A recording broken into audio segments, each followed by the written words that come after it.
இந்த மாதிரி சுவாசிப்பு பிரச்சனை இருக்கிறது கிட்னி ஃபெயிலியர்னால வருது அப்படின்னு நினச்சிக்கிட்டு இருக்காங்க. மூச்சு சுவாசிக்கிறது ரொம்ப கஷ்டமாக இருக்கும், மூச்சு திணறல் வரும்.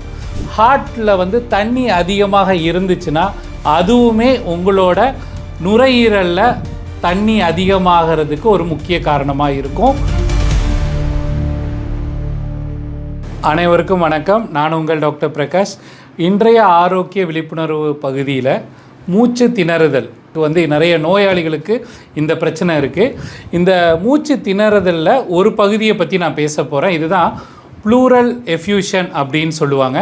இந்த ப்ளூரல் எஃப்யூஷன் அப்படின்றது உங்களோட நுரையீரல், லங்ஸ், இந்த லங்ஸுக்கும் அந்த நுரையீரலோட சுவர் அப்படின்னு சொல்லுவாங்க, அதாவது wall of the lungs. So இது ரெண்டுத்துக்கு ப்ளூரான்னு சொல்லுவாங்க அதோட பேர். ஸோ இது இரண்டுக்கும் நடுவில் தண்ணி அதிகமாக சேர்ந்துச்சுன்னா அதுதான் ப்ளூரல் எஃப்யூஷன்னு சொல்லுவாங்க. இதனால் என்ன ஒரு வெளித்தோற்றம் இருக்கும் அப்படின்னா, மூச்சு சுவாசிக்கிறது ரொம்ப கஷ்டமாக இருக்கும், மூச்சு திணறல் வரும். ஸோ நிறைய நேரங்களில் என்ன நினச்சிக்கிட்டு இருக்காங்க அப்படின்னா, இந்த மாதிரி சுவாசிப்பு பிரச்சனை இருக்கிறது கிட்னி ஃபெயிலியர்னால் வருது அப்படின்னு நினச்சிக்கிட்டு இருக்காங்க. ஆனால் அது மட்டுமே காரணம் கிடையாது. அதை தவிர வேறு பல காரணங்கள் இருக்குது. இப்போ உங்கள் ஹார்ட் சரியாக வேலை செய்யலை, உங்களோட ஹார்ட் ஃபெயிலியர், அதாவது கன்ஜஸ்டிவ் கார்டியாக் ஃபெயிலியர்னு சொல்லுவாங்க.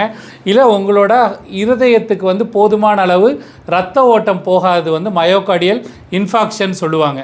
ஸோ உங்களோட ஹார்ட் சரியாக வேலை செய்யலை, உங்களோட ஹார்ட்டில் தண்ணி அதிகமாக இருந்துச்சுன்னா அதுவுமே உங்களோட நுரையீரலில் தண்ணி அதிகமாகிறதுக்கு ஒரு முக்கிய காரணமாக இருக்கும்.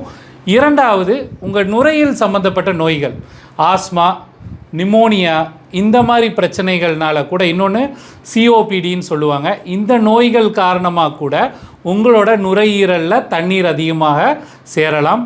மூன்றாவது இன்ஃபெக்ஷன். இப்போ உங்களோட உடம்பில் ஏதாவது இன்ஃபெக்ஷன் இருக்குது, அந்த இன்ஃபெக்ஷன் உங்கள் ரத்தத்தில் இருக்கும்போதும் உங்கள் நுரையீரல் பாதிக்கப்பட்டு அதனாலையும் இந்த ப்ளூரல் எஃப்யூஷன் வரலாம், நுரையீரலில் தண்ணி சேருவது. நான்காவது உடம்பில் இரத்த சோகை, உடம்பில் ரத்தம் குறைவாக இருக்குது, ஹீமோகுளோபின் குறைவாக இருந்துச்சுன்னா இது மூலியமாகவும் உங்களோட நுரையீரலில் தண்ணி சேரலாம். ஸோ இந்த மாதிரி பல்வேறு காரணங்கள் இருக்குது. ஸோ நீங்கள் செய்ய வேண்டிய ஃபஸ்ட்டு விஷயம் இதை தெரிஞ்சுக்கிறதுக்கு ஒரு எக்ஸ்ரே எடுக்கணும்.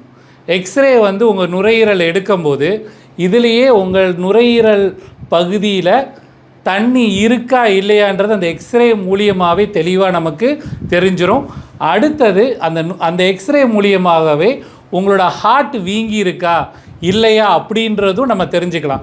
ஸோ அதனால் இது ஹார்ட்டோட பாதிப்புனால் வருதா அதையும் நம்ம அந்த எக்ஸ்ரேயில் தெரிஞ்சுக்கலாம்.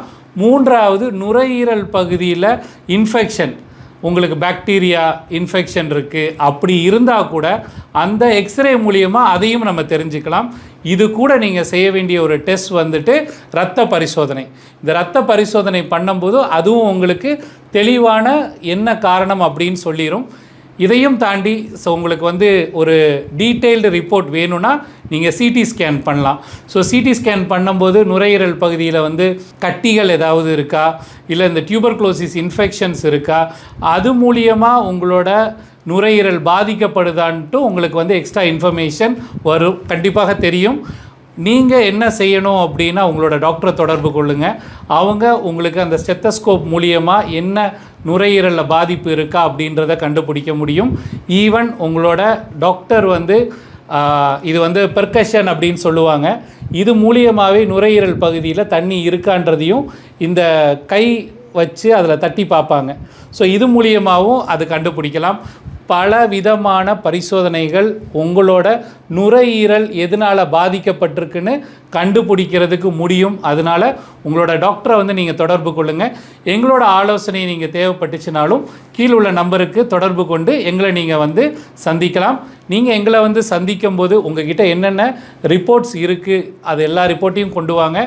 உங்களோட மருந்துகள் நீங்கள் எடுக்கிறதையும் கொண்டு வந்தீங்கன்னா நாங்கள் அதை பார்த்து அதுக்குண்டான ஆலோசனையை நாங்கள் கொடுப்போம். நன்றி, வணக்கம்.